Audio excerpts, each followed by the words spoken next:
मेरे मेरे विचारों, मेरे सपनों के साफ साफ मैंने पहले भी कि मेरे में 3 गुना, मेरा हर पल, मेरा हर क्षण, मेरा कण कण, मैं आपको मुझे मैं मेरे ये है हमारे प्रधानमंत्री, भारत के प्रधानमंत्री।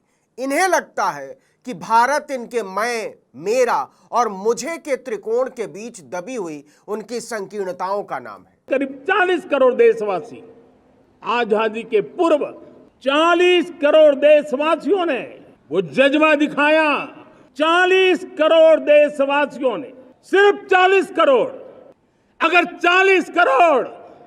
नरेंद्र मोदी लाल किले से अपने सबसे लंबे भाषण की हर लाइन से इतिहास के सबसे बौने प्रधानमंत्री की तरह नजर आ रहे थे, जिसे स्वतंत्रता के नायकों का नाम तक लेने में भी शर्म आती है। न गांधी का नाम लिया, न भगत सिंह का, न नेहरू का लेते हुए तो जुबान ही कट जाती है, लेकिन गुजरात वाले सरदार वल्लभ भाई पटेल का नहीं लिया, सुभाष चंद्र बोस का नहीं लिया, न चंद्रशेखर आजाद, न बिस्मिल, न खुदीराम बोस, न सुखदेव, न राजगुरु, और तो और बाबा साहब डॉक्टर भीमराव अंबेडकर तक का नहीं। ऐसा लगा जैसे राष्ट्र निर्माताओं के प्रति कृतज्ञ एक बौना नेता अपने आप को यह यकीन दिलाने की कोशिश कर रहा हो कि भारत का असली राष्ट्र निर्माता वही है। उसके आने से पहले किसी ने आज तक कुछ नहीं किया भारत में, न किसी प्रधानमंत्री ने, न किसी सरकार ने, न किसी व्यवस्था ने, न किसी तंत्र ने। देश 2014 के बाद बनना शुरू हुआ। लाल किले से स्वतंत्रता और राष्ट्र निर्माण की प्रक्रिया को इस तरह कोसता हुआ कृतज्ञ प्रधानमंत्री पूरी दुनिया में नहीं हुआ होगा। दुर्भाग्य से हमारे देश में आजादी तो मिली। गौर किया आपने, आजादी को दुर्भाग्य से जोड़ने की इस कुंठित सोच को क्या कहेंगे? दुर्भाग्य से हमारे देश में आजादी तो मिली, लेकिन लोगों को एक प्रकार से माई बाप कल्चर से गुजरना पड़ा।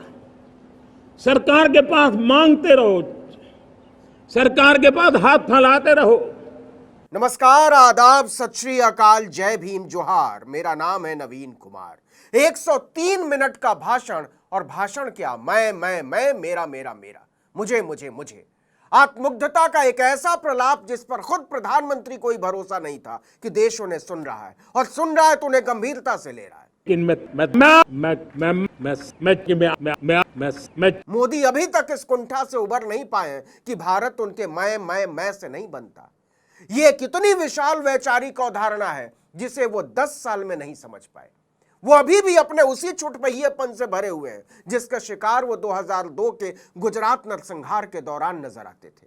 10 साल प्रधानमंत्री रहने के बाद भी उदारता के लेश मात्र को भी उन्होंने अपने आसपास फटकने नहीं दिया है। जब होती है, चलती है, अरे यार ये तो चलेगा, अरे हमें क्या मेहनत करने की जरूरत है, अरे मामला है अगली पीढ़ी देखेगी, अरे हमको मौका मिला है यार, मौज कर लो।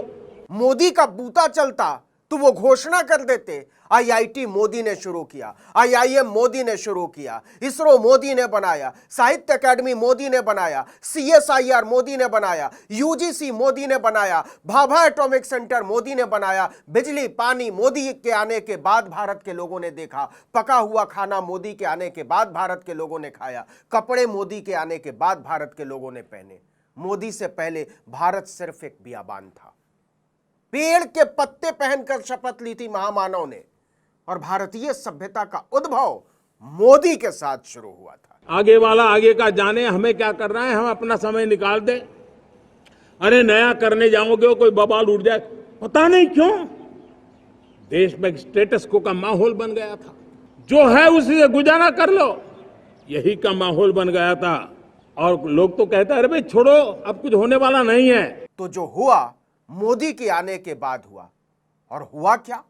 नीट का घोटाला हुआ, यूजीसी नेट का घोटाला हुआ, अग्निवीर हुआ, किसानों पर गोलियां चलाई गईं, नौजवानों की पीठ तोड़ डाली गई, सड़कों पर बेटियों के कपड़े उतारे गए, मुसलमानों में दहशत पैदा की गई। हम यहाँ ऐसी शिक्षा व्यवस्था का विकसित करना चाहते हैं कि मेरे देश के नौजवानों को विदेश जाना न पड़े। इसीलिए नरेंद्र मोदी ने आते ही भारत के गौरवशाली विश्वविद्यालयों को कुचलने और रौंदने का अभियान शुरू किया।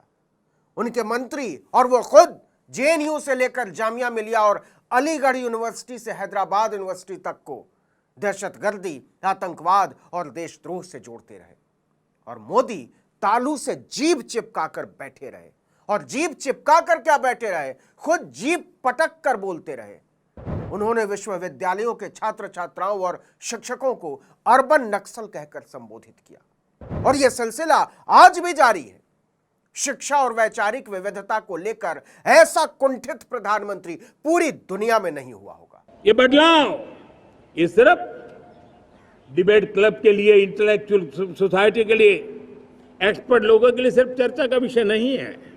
सच यह है कि शिक्षा और वैचारिकता से नरेंद्र मोदी की नफरत उनके अंदर के बौनेपन को उधेड़ कर रख देती है।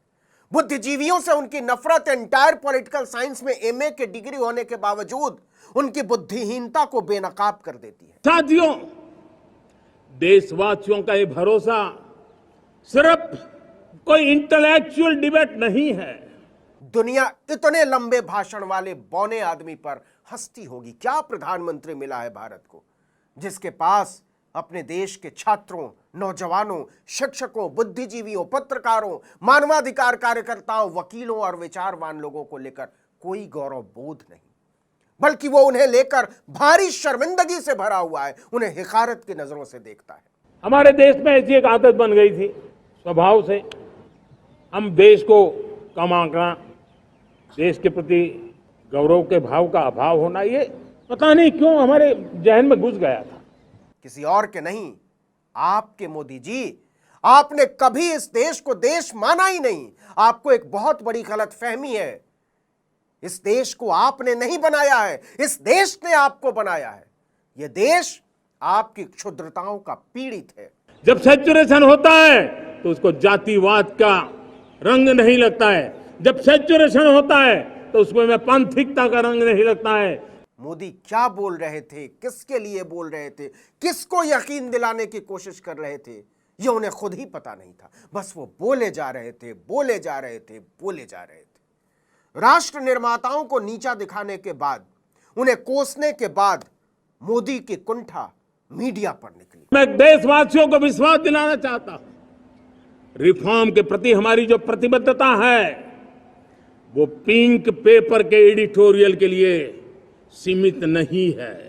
अब हुजूर की वैचारिक दरिद्रता देखिए कि एक तरफ वो बुद्धिजीवियों को कोस रहे हैं, छात्रों को कोस रहे हैं, कह रहे हैं कि हम संपादकीय पन्नों पर क्या छपता है इसकी परवाह नहीं करते, और दूसरी तरफ मीडिया को लेकर ज्ञान भी बघारना है कि क्या आजादी के इतने सालों के बाद हमारा मीडिया ग्लोबल नहीं होना चाहिए।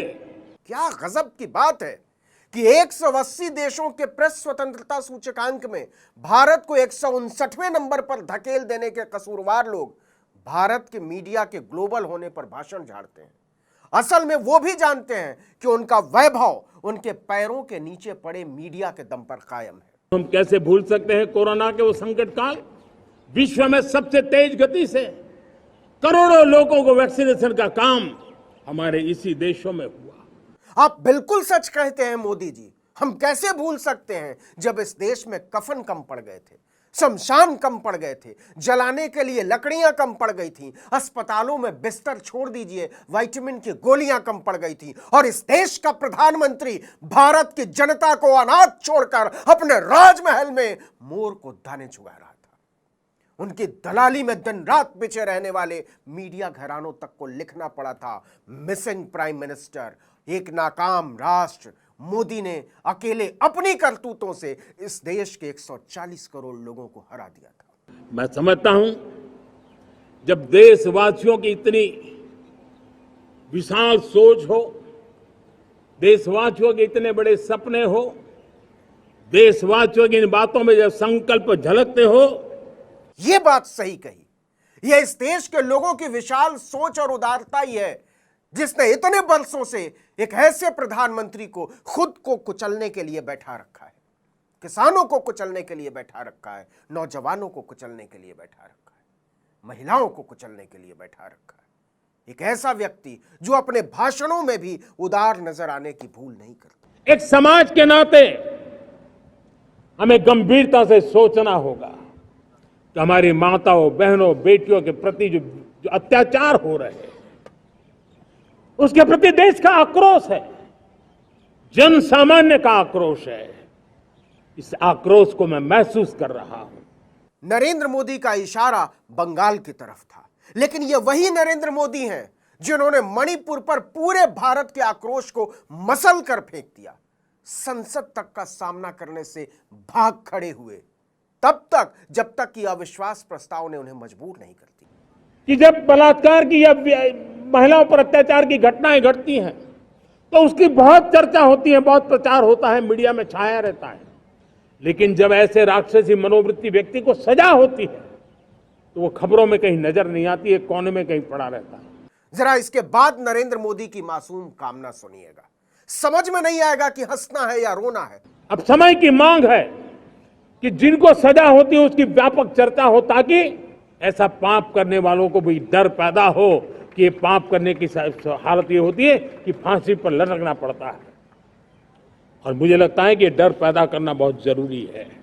ओह, इससे गंदा, घटिया और फूहड़ मजाक भारत की बेटियों के साथ नहीं हो सकता। ये वही नरेंद्र मोदी हैं जिनकी अगुवाई में भारतीय जनता पार्टी की सरकार में उम्र कैद पाए बिल्किस बानो के सभी 11 बलात्कारियों और हत्यारों को सजा पूरी होने से पहले छोड़ दिया गया। यह वही नरेंद्र मोदी हैं जिनकी अगुवाई में नाबालिग बच्ची के सजा याफ्ता बलात्कारी और हत्यारे राम रहीम को भारतीय जनता पार्टी की सरकार जेल से बाहर निकालकर जब तब मजे कराती है। यह वही नरेंद्र मोदी हैं जिनकी अगुवाई वाली भाजपा की सरकार ने आसाराम जैसे दरिंदे और भेड़िए को पिछले दिनों जेल से बाहर निकाला है। क्या नरेंद्र मोदी अपनी नजरों में इतने लच्छेदार भाषण के बाद पतित और गिरा हुआ महसूस नहीं करते होंगे? आगे सुनिएगा बांग्लादेश के बारे में सदविचार। खास करके 140 करोड़ देशवासियों की चिंता कि वहां हिंदू, वहां के अल्पसंख्यक, उस समुदाय की सुरक्षा सुनिश्चित हो। ये वही आदमी है जो कपड़ों से पहचान लेने की बात करता है। यह वही आदमी है जिसका मंत्री बीच चौराहे पर नारा लगाता है अल्पसंख्यकों को लेकर, देश के गद्दारों को गोली मारो सालों को। यह वही आदमी है जिसका सांसद भरी संसद में मुसलमान सांसद को कटुआ, मुल्ला, उग्रवादी बोलता है और इनकी जुबान से एक शब्द नहीं निकलता। और बांग्लादेश को ज्ञान दे रहे हैं कि अल्पसंख्यकों की सुरक्षा करो। देश के अल्पसंख्यकों को, भारत के अल्पसंख्यकों को दोयम दर्जे का नागरिक बना देने की सोच रखने वाले कितने मासूम लगते हैं ऐसी बातें करते हुए। जब मैं देश में एक चिंता हमेशा कहता हूं, परिवारवाद, जातिवाद भारत के लोकतंत्र को बहुत नुकसान कर रहा है। देश को, लोक राजनीति को हमें परिवारवाद और जातिवाद से मुक्ति दिलानी होगी। ओह, तो मोदी अमित शाह के बेटे को बीसीसीआई से कब हटा रहे हैं?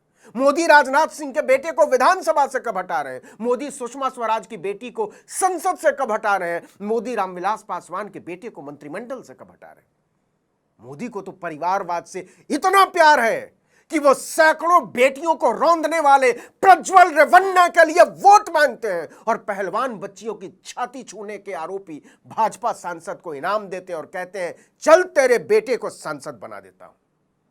लेकिन उनके इरादे यहीं खत्म नहीं होते कि भारत की प्रगति के लिए, भारत के संसाधनों का सर्वाधिक उपयोग जन सामान्य के लिए हो, उसके लिए वन नेशन वन इलेक्शन के सपने को साकार करने के लिए हमें आगे आना चाहिए। तो ये है इरादा, असली इरादा। लेकिन इस इरादे को पूरा करने के लिए संविधान पर बुलडोजर चलाना होगा और इसको बदलाव कहा जाएगा। लेकिन जानते हैं इसका मकसद क्या है? सिर्फ एक व्यक्ति को बचाना। और जानते हैं किसे? मेरे विचारों, मेरे सपनों में साफ साफ मैंने पहले भी कि मेरे इनमें 3 गुना, मेरा हर पल, मेरा हर क्षण, मेरा कण कण, मैं आपको, मुझे